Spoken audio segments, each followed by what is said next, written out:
Well, we might as well get started. We got 3 minutes left, Johnny. I'm just kidding, we're fine. We'll go ahead and get started. Thanks again for coming. I know it gets to be a bit of a marathon here on Saturday, but we have, again, some awesome speakers. Hopefully you guys are getting something out of each one. That's one thing I always think about. If I can get one thing instead of going to the whole session, like, this is great, and then the next one, oh, this is great, and you just get overwhelmed. If you can get one or two things out of each one, that's outstanding. I think it's quite worth it. So today we have, again, Esther is going to come in and talk to us about energy transfer, all that fun stuff. It's very fun. Energy movements. Okay, so we got transfer of energy and everything else. So enjoy, get something out of this, and it's all yours. There's steak in the back. For Yeah. those of you not here. This is thermodynamics, right? Energy transfer. That's right. As an engineer, I just wanted to make sure I was in the right spot. So. Yes, you may enjoy this one. I did some research and I got very excited. So I might ask you some questions today. I'm Esther. For those of you, I feel like I have a couple new faces in here. I saw a lot of you guys earlier though. But yeah, hi, I'm here. I coach track year round. I work with youth, primarily high schoolers, but I work with some post-high school athletes pursuing college programs, and then I also am fortunate to have some post-collegiates who just want to keep doing track, which is my mission, because when you're done, you're like done, and it's not fair. You can do volleyball and soccer forever, but you can't run track. Like, that's so upsetting. So anyways, that's my little rant. Welcome. We're not taking attendance, so you're not tardy. Thank you. So yeah, that's kind of my spiel. I do track year round.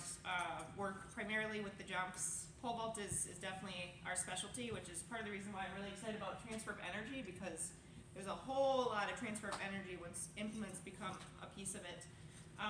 But to kind of piggyback off of some of our initial conversations in here, shin splints are very much a struggle from the lack of transfer of energy. Your body just takes the impact. So that's another reason why I'm very interested in this topic. I don't know, that's me. I hope I hit on things. We'll be fine. You guys don't need to know that much about me. So here, this is kind of my philosophy when it comes to coaching in general. I look for efficiency, which basically energy leaks. I want to make sure that things are moving very, very well. I find that when you try to be as efficient as possible, it means we're staying healthy, we're preventing injuries, and then therefore we're optimizing our performance. So that's always the goal. I feel like that's the best way to be the most competitive, because if you're healthy, you're going to be able to continue to compete when it matters. And then if you're healthy, you can practice better. That does lead to usually very competitive performances, especially when it counts. It's like a little recipe for success. Because technically it's not a recipe if it all equals. So yes, this is my, oh boy, super fun slide. I'm sure many of you have heard these words come out of either your athletic trainer's mouth, or your kids have said things, or you've seen them and been, oh crap, this sucks. These are the things that my goal as a coach personally is I try to avoid by doing a lot of preventive things. Transfer of energy, like I said before, I feel like is kind of the ticket, aside from like prehab type stuff, in season, in training, in practice, kind of how we prevent getting to these struggle places. And part of the reason for that is I did a little bit of a lot of research. This is a very interesting topic to me. But there's a lot of different quotes from different forms of medicine and whatnot. Running injuries are generally the sequela of repetitive stress. And like, there's going to be stress regardless in sport, especially with track, because we're running. That is so bright, oh my goodness. But basically what we want to do is try to eliminate and alleviate any excess stress. We don't need any additional pain on our body, any additional fatigue on our tendons, our muscles, and our bone structure, because we're not built to handle that much. So we want to try to maximize everything that we do so that our body doesn't take more stress than it needs to. So, maximizing efficiency to prevent injuries. All sport has transfer of energy, like every sport. Us moving, walking, transfer of energy. Waking up in the morning is a transfer of energy. It's kind of like matter never disappears; it just changes its form. Sports with an implement, it's a lot easier to see. Like soccer, you kick a ball, you move your foot, and then it goes into the ball goes flying. When it comes to track, field events, very easy to see because something is always flying, whether it's you or the implement or, say, for instance, the pole when you let go and it, pew. I don't know if any of you have seen those videos. It's like slow motion. It's hilarious. Look it up later. But yeah, everything is transfer of energy. When it comes to the horizontals, that is, it's a little bit of a combination of different types of energy moving through space, and that varies throughout each piece of the event. So like we have our approach, our plant, and then the flight phase and finish. All those are different parts of transfer of energy. Particularly, you guys all know this already. Long and triple is all about horizontal velocity combined with vertical to equal the longest distance. So that's always our goal, figuring out where those weak spots are, keeping energy moving up and forward. And then at the end here, yes, we want to create as much energy as possible with the approach, and then basically our goal is to be as efficient as possible. Because once we start the plant, the actual jump, you can't add any more energy into it. You just have to try to keep it going and keep it efficient, maintain it as long as possible through all the phases, through the end of the jump. Okay, so different types of energy. We're going to talk about biomechanics a little bit. Chemical, I'm going to kind of go over real quick because there's a lot of it, but that's like nutrition. But basically, we got to fuel properly. Potential energy is a lot of, particularly in track and field, when we think about it, it's very much stretching. So when we're contracting muscles, when we're stretching tendons and getting them ready to react, and that is also very tied to kinetic because the two overlap a lot in track and field. You want to load things, and then we use that energy in kinetic, which is just movement. Very, very intermixed. Like for instance, running, you take one step, start pushing through, and then it turns into kinetics, and we're moving. So it's very interlaid, but we're going to dive into that a little bit further. So chemical, I think we all agree that athletes need to take care of themselves. Just making sure that we're getting proper nutrition, making sure we're hydrating, and getting good sleep. All of these things help us to transfer energy into our sport. And then again, this might just nail it on the head, knock it over you repeatedly. It's recovery and injury prevention. Injury prevention is a little bit more of the transfer stuff, but recovery is the other piece. Without proper nutrition, hydration, and sleep, it is so hard for athletes to recover back 100%. But that is a very different topic, so we're not going to go into that. Okay, potential energy. So potential energy is the stored energy that the body possesses at any given time. So that can be part of that chemical. We're getting the nutrients in, we're getting the hydration so our body can function fully. It's also like more strength, having strong muscles, loading those muscles, having our tendons prepared to work. So that is little stressors over time, getting those tendons happy and ready to handle the high impact that we expect from them. And then the other piece that I will, a disclaimer, I am not a biomechanic person, but I love the topic. So I encourage you to visit the site that I have linked in here. I thought it was really interesting. I did go over the biomechanics of all of the jumps when I took my USATF Level 2 course. So I am educated, just it's not my profession. Disclaimer. Anyways, but the other piece of potential energy is the gravitational one, which is kind of a given because we all live on Earth and there's gravity that pulls us down. The summation that I found from it was basically there's height and your mass and then your trajectory. So it's basically kind of just how gravity moves us. If we just jump up, we're going to come straight down. If we're running and then jump, there's going to be more of an arc. It's just interesting, so you guys don't really need to know that, but just in case. And then kinetic energy is kind of our byproduct. So as we build up that potential energy, we're moving our muscles and all that, kinetic is just basically our flight. Like there's a little bit of mixing between potential and kinetic, but in general, it is the movement. And like, I don't know, I subtitled priority number 3, but it's all kind of sequential. That's like my final point. It's like it all builds up together. So we need to work on the first thing first. So when applying these concepts, we want to obviously look at the actual event. So the run up as the approach, the plant, loading the legs, loading the tendons, the muscles, and then working on our flight pass and the finish. Which is this slide. I could have gone to the next one. Haha, way to remember things. I'm not going to talk a super ton about approach because Matt is literally going to talk about running mechanics for the horizontals right after me. But I'm going to talk about it just briefly because it will lead into takeoff, and I think that's worth mentioning for the moment. So posture is really, really important. Cycling is like my second thing. It's kind of difficult to teach because kids don't quite understand how to apply forces, but it is something that we need to start talking about at the youth level, the fundamentals of building mechanics and proper foot strike, and working on staying relaxed. That's the other thing that kids have such a hard time with. I see it a lot, especially in long jump. Triple, not as much because you kind of have to be loose or else like you're not going anywhere. But particularly in long jump, there's so much of this, like trying to run like this, and it breaks my heart.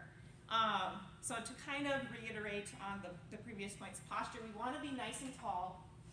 We got to be tall. I like to talk to the kids and really talk about the hips. So it's not just like be tall, but if you're squeezing through your body, squeezing your torso and thinking about getting your hips underneath you so that you can carry yourself through the run and into the takeoff, it's going to set you up for success. So just tall posture, trying to keep that chest tall, eyes forward. The board's not going to move, I promise, right? I think we've all said that. Kids are always trying to look at their feet, but if you look down, right, where does your body want to go? We want to go this way. And then cycling's a really big one, especially with triple, because we have to keep the body moving in a forward direction. And if we are just pulling ourselves forward, one, we're going to be absorbing a lot of impact on our legs, and two, you're not actually going to be applying force behind you. So really teaching the kids how to cycle, I think, is critical. And then with that, having a proper foot strike. So that really comes into play when we talk about takeoff. But even just in the run, you want to make sure that you have that straight foot contact and we have a flexed foot. Flexed foot, that's part of our potential energy. When you have a flexed foot, you are stretching the tendons and getting your body ready to just react. And that's basically free energy. Like once you load it, your body just wants to snap back and it helps you to run faster. The other thing with foot strike is when we strike the ground, we want to have a straight leg. We don't want to be locked out so like we get hit with the ground, but we want to have a nice flexed foot, striking the ground with a straight leg so that all you have to do is push off the ground through that. Some of you may have seen or maybe struggle with this with some of your athletes where they literally are running with a bent leg and then pushing forward. That is because they don't know how to cycle properly. Some of that can be a muscular and strength issue, which kind of comes into play with, I would say, warm-up for sure. So setting a different warm-up routine. And then also cool downs and adding in like specific circuits and strength days. So some of the things I would recommend for that is kind of just positions. If you can stand and lift your leg straight up, that's absolutely fantastic. That means you can do some cycling. If a kid can't do that, we gotta work on some strength stuff. There's all kinds of circuits you can find for doing that, standing stuff, sitting stuff. But if you can't cycle, keep your body straight, and run underneath yourself, it's gonna be really hard to jump far. So that's why approach is step one. And then staying relaxed. Once kids learn kind of the fundamentals of, okay, this is how we jump, we're doing hop, hop, or yeah, whatever. The cycles of triple or running and then jumping off of whichever foot, once they understand how that works, then it's just run fast and then relax. Because if you don't relax, especially in the horizontals, you're not going to be able to jump through takeoff, which is our next step. Just kidding, it's low. So this is the part where I like to say, okay, you accelerate through. Once you get up tall, then you need to prepare to load the legs. And this is kind of where that penultimate step comes from. I don't actually teach the penultimate. It definitely does happen, but it is a slightly shortened stride on that second to last step. But I like to talk about it more as the load. So I think of it a little bit more on a mental sense of like you need to get ready. Like you're running tall and now you're getting ready to jump. And just me thinking about that, my body wants to go down. So I actually, when I say load the leg, I do that. So I guess subconsciously I'm kind of telling the kids to get low and have that shorter step. But as you do that, you are working on getting all those things I talked previously. That foot strike, the nice straight leg, posture, working on staying square at takeoff, and then there is slightly different angles depending on each of the jumps. So we're gonna go through that a little bit now. So loading early or late. I have seen kids try to load or penultimate, which is not penultimate because it's not the second to last step anymore, 3 steps out or 4 steps out. And that does not work very well because then they're like low for a couple steps, particularly in the long jump. It's like they're trying to do a triple, but it's long, so it's weird. So getting that timing is critical. I talked about this earlier, but checking out videos and seeing where movement is happening, I think is really good. And if you're getting kind of stuck with a kid or they're just having a hard time understanding what you mean, I think film can help a lot, being like, hey, let's look at this, see where your energy changes. Like, does it stay the same? Does it get slowed down? Does it never accelerate? Those kinds of things. That's what I found really helpful because the jumps happens really, really fast. Things can change very drastically, and it's very small movements because it's just a straight line. Foot contact, kind of like that angle lower down that we're talking about. We want to make sure that we're not too far forward or too far back, and that our body is all lined up, because if our foot is in a great spot, but we're loose, all that energy is going to go right into our knee instead of up into our hips and sending us up and forward. Same thing kind of with tension and rounding. We want to be rigid, but we don't want to be squeezing, because that's going to send us forward. We're putting the brakes on. We have that horizontal velocity. We squeeze and put the brakes on. Everything's just going to go straight into the ground instead of flying up. We're going to miss out on that flight.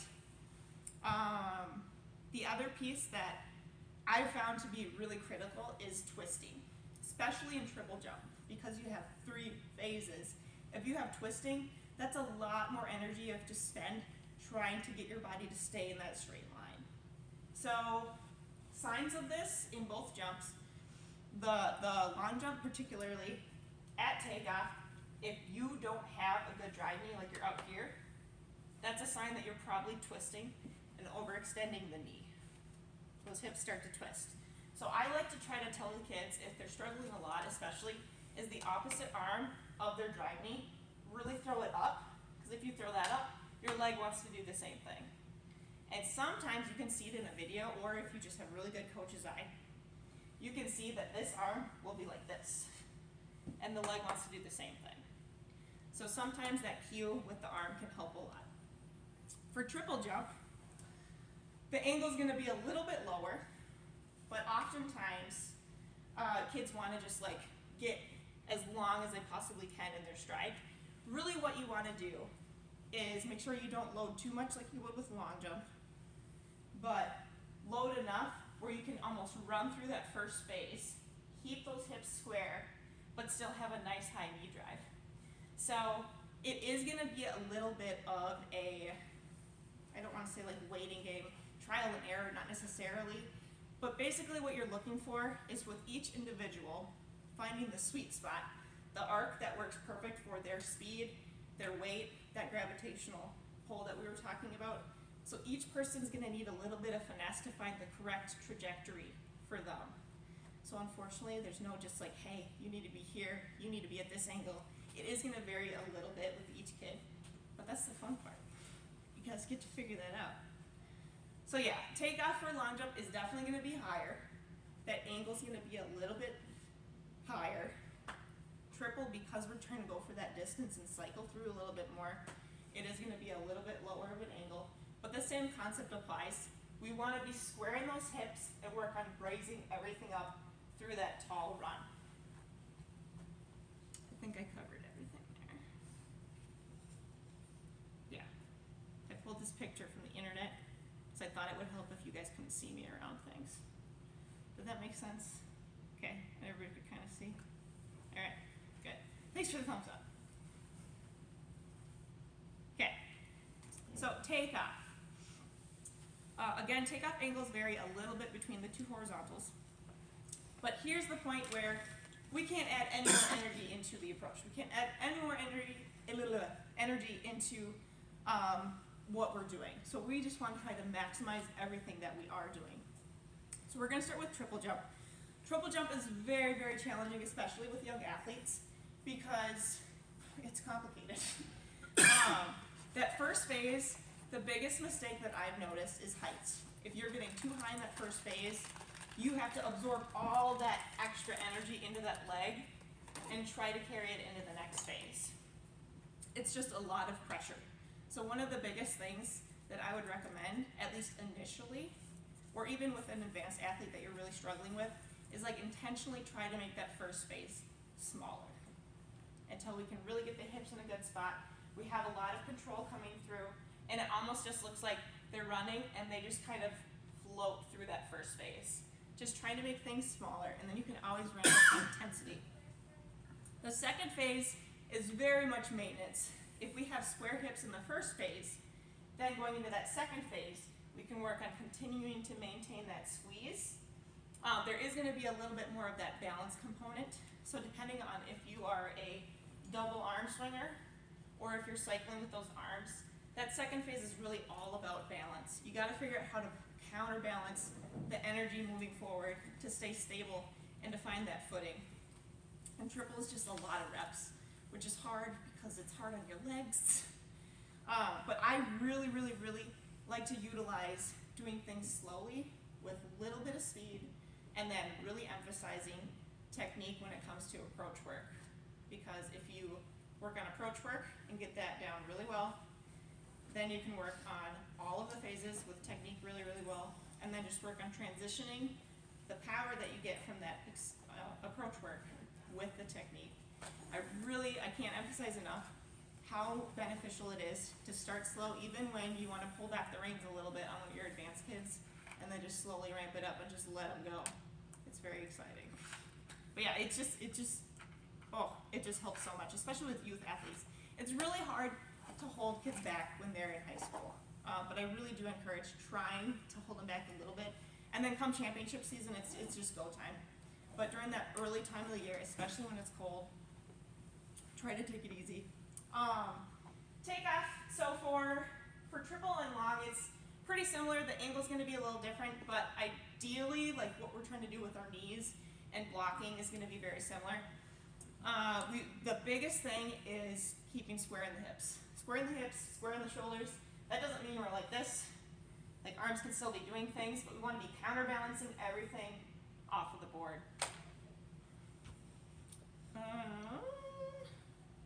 Let's see, I don't know. Yeah, this will work. Yeah. Okay. So we're getting off the board, everything's squared up pretty good. Now we have to work on counterbalancing everything in the air. Okay, how do we want to start this? It's tricky because, well, I guess we'll start with triple because it's simple. There's really only one way to finish a triple jump. It's the hang. And I like to think for the last part of triple, that's the one part of, or not the last part of triple, but the jumps. That's the one part of your jump where you really wanna like if you're gonna scream or yell while doing horizontals, it's gonna be during your finish. Because everything else you wanna have a lot of composure. You wanna be calm, you wanna keep things moving smoothly. But when you throw, that's when you wanna just give it everything you got and really throw for it. Through the air, so one of the things that I am working on with one of my athletes is they're throwing early. And basically what's happening there, which like kills me a little bit, is as they throw, their angle shortens rapidly. So they're not holding their hang long enough to get their trajectory all the way through, and then they end up stabbing the ground, and it just is so loud, and it hurts my knees watching it. So one of the things that I started working on with that is, okay, we're gonna put a piece of tape on the wall. Granted, most of us are outside, so there's that. But we're gonna put a piece of tape on the wall, and then like a film, and then we can see, did we make it to the piece of tape?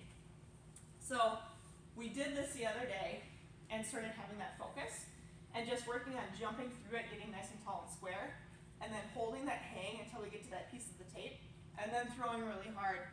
We started to see that actual trajectory change and become a little bit longer, which I was very excited about. I had no idea if it was gonna work, but they didn't know that. I had such confidence. They were like, all right, yeah. So it was great. My theory was successful. It doesn't always happen. But that's one of the things that I see, at least with that finished piece.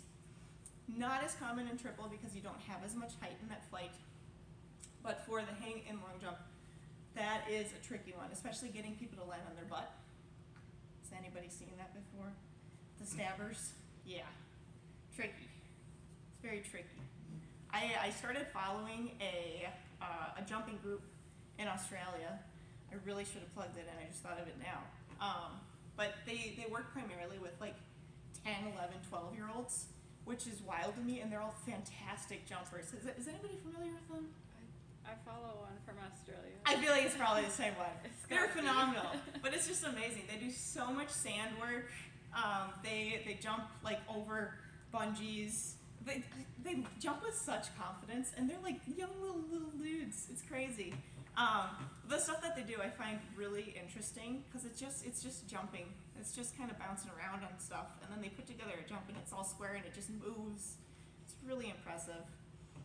I digress. Let's see. Okay, back to what I was talking about. So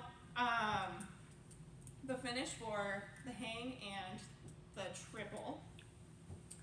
It's very much the part where we want to be really aggressive and throwing things.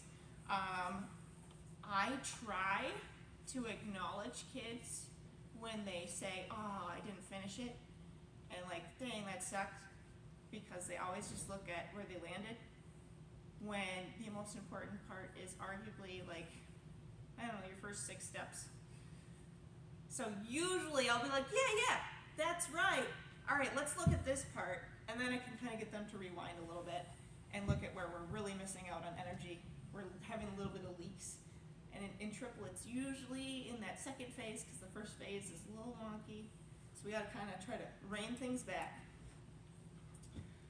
It's so weird bouncing back and forth between long and triple jump. But we're going to do that now. So we're going to go back to long jump with our hitch kick.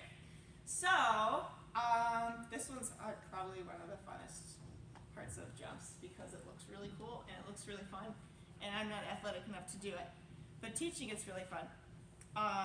For deciding which one to do, personally I've always just kind of gone with what comes naturally to kids. I think the hang is a little bit easier to teach, but some kids just naturally know how to move their body in the air, and I think that's okay. Just kind of let them go with it and then work with them through it. Again, it's finding balance. So that's the biggest thing with the finish is figuring out how to maintain the energy that we've already created and move through the air with the balance because you're off the ground now. So part of the hitch is counterbalancing the legs. And just as a side note, is my mouse on? There it is. I would pick on this guy because he's a little forward. So you can see his arm is forward, so he's like punching forward, and then his leg is doing the exact same thing. So in an ideal world, I wouldn't like to see him doing this until his takeoff foot is probably about this high in the air. And then it would be okay for him to start coming through, because then he's going to start his cycling. Side note, picking on this guy. Pretty good picture of takeoff though. Takeoff and flight. But the biggest thing is keeping everything tight through the cycle. You want to be jumping through takeoff and then keep thinking about pulling the heels tight under the butt and cycling the arms in the opposite direction. Because if we have tight cycles, it's going to be easier and faster to move those feet. One of the most disappointing things when you're throwing the hitch is if you're not able to finish a cycle and then you kind of just get stuck because the sand just shows up. So making sure that you cycle really tight, keeping those heels close to the butt is essential. And of course, throwing hard. That's our favorite part. I would say, especially in like a big meet or on your third jump, you're like, all right, this is the one. This is the one where I want you to scream through the finish of your jump. I really encourage sound effects. Okay, so in summation, order of operations is the name of the game. We want to make sure that we start building really strong foundations from the get-go. So I would highly recommend implementing really good sprinting mechanics into your warm-up. And that's even just marching like A's, working on getting tall, arms are moving, and getting the heel nice and tight with the toe flex. I have all my kids do that every single day. And I pick on them, because if they have droopy feet, then they're not doing it right. And then the other thing that I would highly recommend for any jumps program that's working on efficiency is implementing some kind of jump circuit in the warm-up. And that has a lot to do with like tight feet, so flexing the feet, striking the ground with straight leg contact, keeping things moving, and staying tall. I do have kids that are a little chatty, and when they're chatty and they stop thinking about what they're doing, I'm like, this is why we're warming up like this. Do the drills on purpose. Otherwise, you're wasting your own time. Not entirely, though. Some kids just need to socialize. But I would highly encourage putting in some kind of a jumping circuit in the warm-up every single day. That helps to build up that resiliency of the tendons, helps to get the muscles ready to react. And then we can work on injury prevention just in general. If there is a goofy jump, the body's more prepared to handle that. Yes. Tendons, muscles. Yes, good. So that's like kind of straight leg jumping. I also do single leg hopping, nothing crazy, just little, working on striking the ground with that flat foot and having, getting comfortable having like that straight leg contact, pushing through. Another big thing, this is slightly a side note, but I noticed that a lot of kids, particularly youth athletes, don't really finish pushing through the ground. So they never like squeeze their butt and finish pushing the hips up. That is another one that I really like to emphasize during warm-ups, because then later on, I can be like, hey, when we did warm-ups today, this is what we thought about just then. You were being kind of sloppy.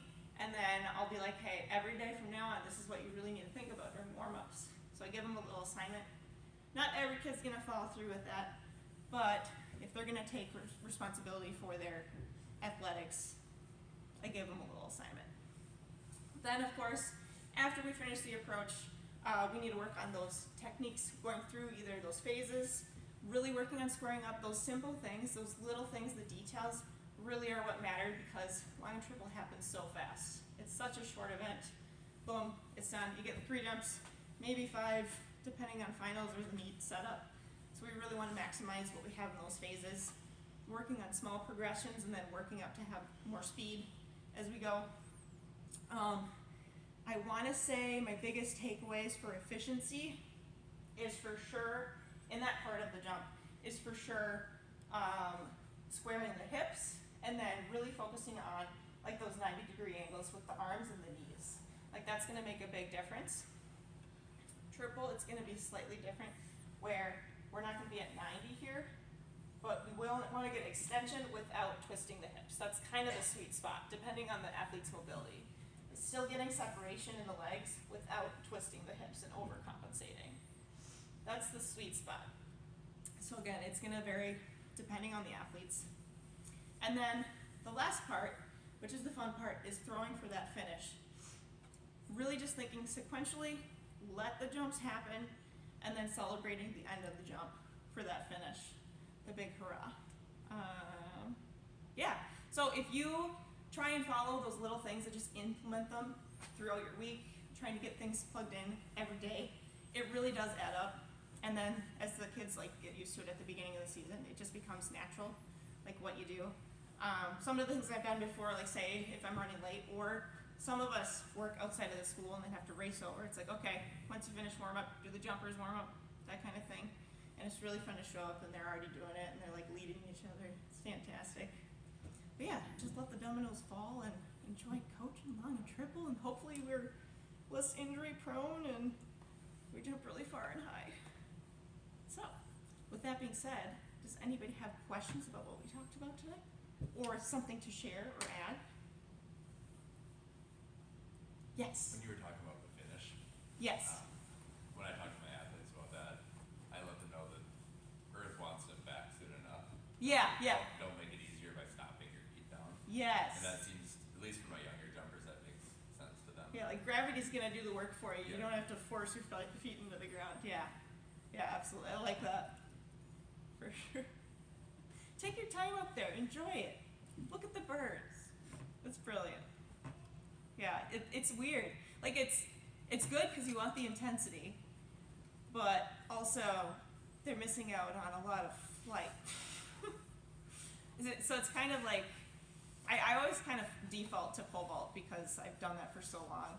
But it's kind of like when you get a really strong athlete and you're like, oh my gosh, you're gonna be so good at this, and then they just jump and they just pull down really hard because they're super strong. It's kind of the same thing, like jump really hard and then just throw before you actually finish jumping. Patience is the name of the game. Anything else? Yes. There's some good ways. So, like, obviously, we all have different facilities and things like that. And like last year, we got out to the track really late. But ways to simulate, if like, I'm just trying to wonder if there's any other tactics to simulate practicing that a little bit more in the air, right? Like just like Yeah. that last part before the throw. So right now, I only have access to a sand pit periodically. So I'm using a springboard a lot. I Yep. don't know if you have access to one of Yep, those. springboard and a XCS? pad is usually what I do. Like Yep. we have an old high jump pad, and Yes. then that's what we do the best. I'm just like, It's absolutely Yeah. fantastic. it's, Yep. it's a hard one, and like I like some of the language because it's helping me. I think that'll help Good. my kids a lot. But Yay. is there anything that you suggest for like landing? Yes. Because I just go small with that sometimes and do like a chair into the pit. Mhm. I know how the chair kind of goes down. Yeah. Maybe work on that heel to butt. But yeah, is there anything that you suggest in regard to that? I've gotten a little crafty. I really wish I had like a foam pit because like the foam moves and it's kind of like sand. Yeah. But what I've done is if you can find any kind of foam or something adjacent to what I'm gonna say, I've used the covers for like the pole vault standards that are like the squishy ones, and I've Yeah. kind of turned like log roll on the pit. And then I try to place them where like the toes are going to be at the end of it, and then they have to pull through, and it just kind of slides with them. Yeah. I've also, you'd have to experiment. It kind of depends on your setup. Because if it's an old high jump pit, it'd probably be a little more, Yeah, it's more fine. squishy. It- I don't It's know. not like their butts hitting the ground when they go. Yeah, that's all that good. matters. It's more like sand pit. But One of the other things that I've tried is like a blanket. I have one that's fleece on one side and it's like Yeah. slippery on the other side. yeah, Because then when they land, it kind of moves with them Yeah. a little bit. Because the last thing you want is them to like mess up their ankle or knee in the pit, or the artificial pit. yeah. Or I also really like that drill for working on pulling with the hamstrings. So even if you're just sitting on the ground and it's like, okay, now try to pull your butt. It's like such a great hamstring workout. Oh yeah, sure. Were you gonna say something? So, just for my vertical landers, Yeah, yeah. one of the drills that I do quite a bit is, we'll do the chairs thing to work on the collapse, but we'll do standing long jumps. Oh yeah. And for the timid ones, I'll actually just draw a line in the sand and say, hey, you got Go get get your it. heels. Yeah. But my rule of thumb is, you have to jump out and you have to fall on your butt. Mm-hmm. Yeah.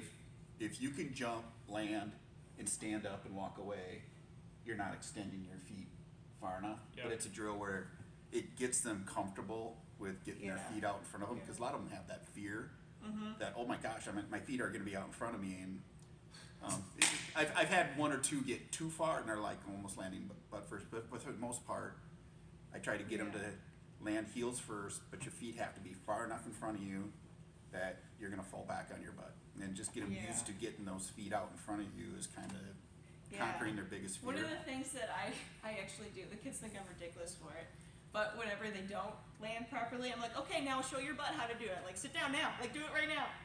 And like, even just that, I feel like it's like, okay, yeah, like I'm not gonna die. The ground's there. It's gonna be okay. It's a squishy surface, like that kind of thing. It definitely ties to my gymnastics background though, because like anytime you land a skill and you have to like step and adjust and you don't stick it, you always come back and you like teach yourself how to finish it. Yeah. So yeah. And have you ever seen that pool noodle drill? I don't know which one. So you hold a pool noodle over your head, and we do Oh, this yeah, outside. like the that jump one rope? is awesome. If you have Yes. pool noodles, and it's getting the hitch to work on your hitch. It's super Yeah. good. I really do like that one And actually. getting your feet through, because that's what my kids struggle a lot with is trust. Is that trust? And like, Mhm. I had a kid that would cannonball, and he was cannonballing like high 18s. You're just like, Like I'm like, stop! Like you're gonna I get just hurt. want you to jump 20. Yeah. And he easily could have, right? He has the ability to, but he's just going boom, and I'm like, your mom's gonna kill me, right? Like how many often you do Your that? poor That knees. helps him a lot to work on getting his feet through and like going heel to butt. Yeah, and like it's fast. Like you gotta be So fast. like really, really patient, and then just. Yeah, That is actually a really good drill, though. Yeah, Mhm. thanks for bringing that up. just on high Like you jump can do that pads. with other stuff too. If you don't have a noodle, like Towel. you can do it with like a towel. Yeah, Something that won't injure you for sure. Like some kind of a resistance band. That stuff. Things that'll move out of your way if you need them to. Yeah, absolutely. Oh, yeah. Yeah. Does anybody else have suggestions on how to utilize space? Or did you have a comment first? Well, I was gonna say, we had a kiddo last year that he decided that he was gonna be a kick out lander. Oh. But he taught himself off of like TikTok. So Oh he would jump in yeah, the air that's the cool stuff. Yeah, jump in the air and basically turn sideways Oh gosh. and then land and he'd like have road rash. Oh dang. And he went far. But I'm like, and just trying to convince him that there are safer ways to do this. No chicks dig scars. However. Oh my god. But you know, he just, well, the part of the problem was that, like one of the first times he really did it, he PR'd by a couple feet, so he thought. Oh, so he thought that was He it. said he thought it was that caused it. Yeah, because that's where you get the most of your energy. Yeah, Yeah. barreling through the air. Yeah, Like at a the end.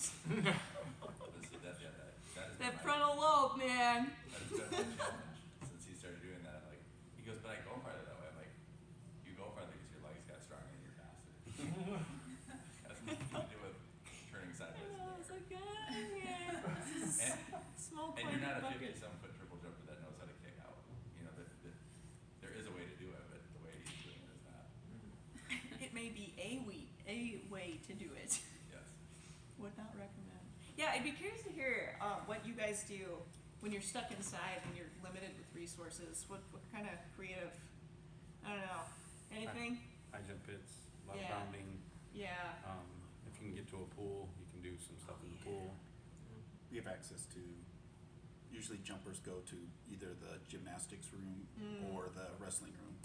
Yeah. So we gotta, it's I actually feel kind like of the nice, the wrestling first room is like the staple of spring track. It's first 2 weeks I'm jumping on pads in a spring floor, so it doesn't beat them up as bad. yeah. Makes them feel good that they can jump 15 feet because they're on a spring floor.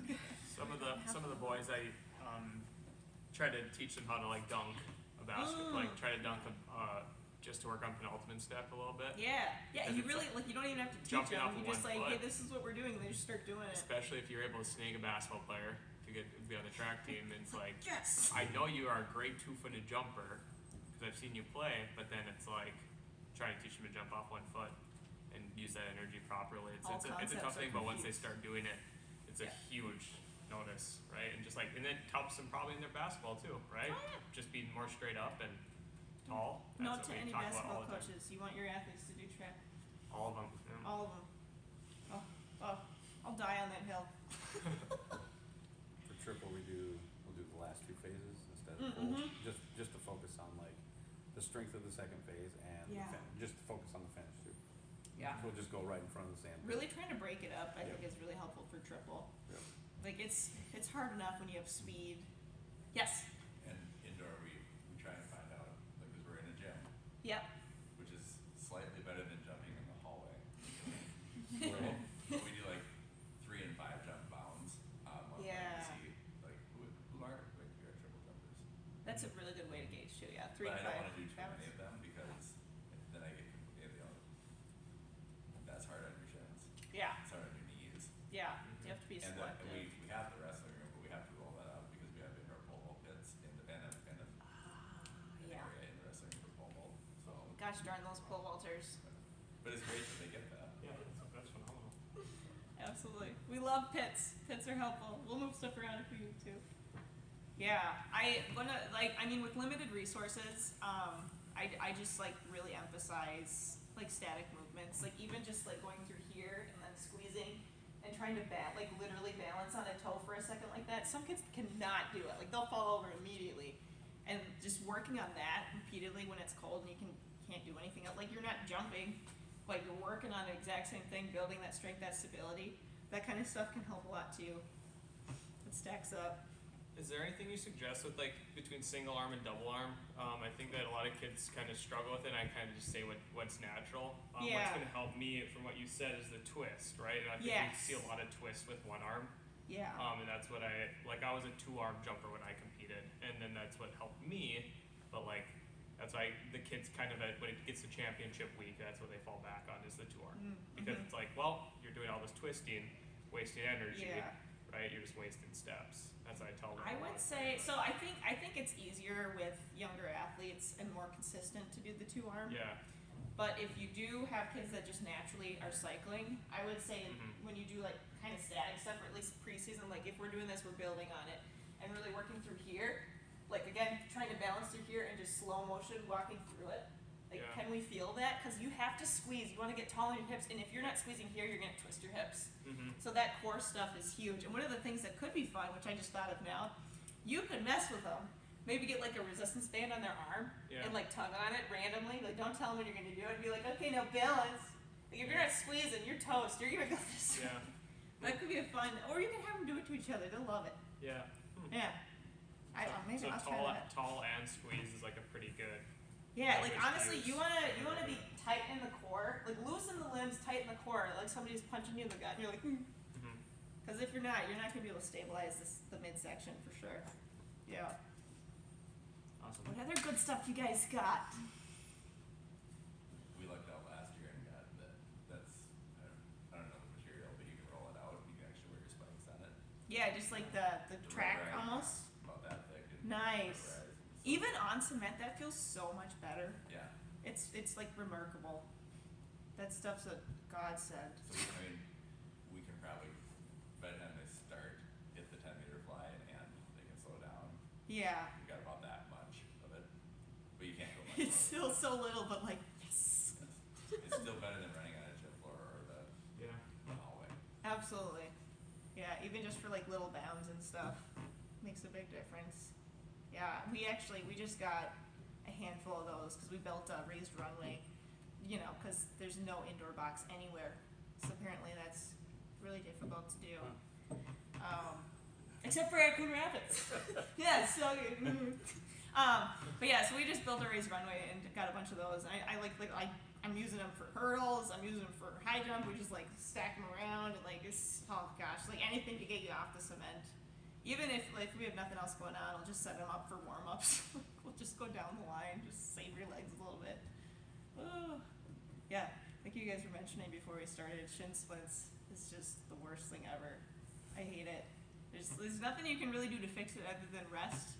But like doing preventative stuff in the warm up, like funny walking type things, that's just a staple. One of the things that I added, partly because of that one Instagram that I follow, is side scoochies, where you literally just go toe to heel sideways and then switch directions.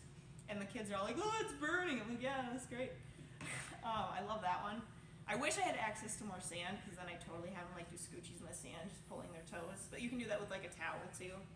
That kind of stuff that is tedious and sucks, but in the preseason, what else you got to do? You might as well work on that stuff. We do a lot of hip strengthening stuff in regard to it. Am I right in like saying that that's a preventative practice? Oh, for sure, it? yeah. Okay. Yeah, that'll It help is. with twisting things too. Yeah, we did it in Yeah. college, and that was one of the things that helped. Like we started spraining our shin splints, and yeah, given we had an awesome indoor facility and all that stuff, but like we dropped off like our injuries so much in regard to shin splints when it was It's just like crazy. hitting that as soon as we got to school in the fall. It's just hips, Yeah. hips. Gosh, yeah. That's Yeah. crazy. For sure. Yeah, it's kind of like the hill I'll die on. It's just like injury prevention, trying to maximize energy. Like one, you're saving energy, you can put it more into your jump, but it's just gonna save your legs and give you that longevity. And like we're working with youth athletes, we don't want them to be done when they're a junior. Just keep them going. It's such a short season. slow build. Yeah, especially during like the indoor part when the weather sucks. Hopefully this year's good. It's looking promising out there. It'd be crazy the first day track would go in the sand pit. Can you guys imagine? What is that? It'd be absolutely amazing. Yeah, I don't know. Any other spitballing, collaboration, thoughts, ideas? Since we're all here, except for you guys. I'm really into this film thing. I'm gonna just pick on everybody watching the video later. How was the steak? Steak and mashed potatoes that was in the back of the room? Smells really good. Awesome. Cool. Well, yeah, if we don't have any questions, feel free to mingle. I'm gonna start getting shut down here. Thanks for coming this weekend. Like, great for you, your kids, your programs. I appreciate it. I love teaching and talking. I also love community and collaboration, so like I really appreciate the feedback that I've gotten and just learning other tips and tricks from you guys. So yeah, thank you. I'm gonna turn this off because my person's not in here. I hope this doesn't get edited out. It's gonna be great. What's up, guys?